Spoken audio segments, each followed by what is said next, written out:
Hey guys, welcome back to our channel. In this tech tutorial video, we're going to explain where you can find your team storage or used team storage inside your GanttPro team.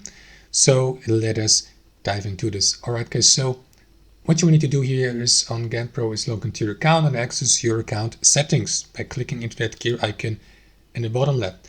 Next, navigate to your team settings here on the left panel.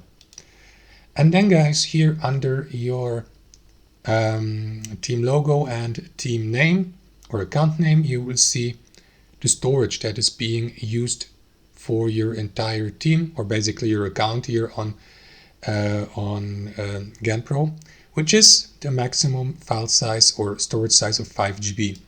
And you will see how much you are using right now here, which is 0 in my case.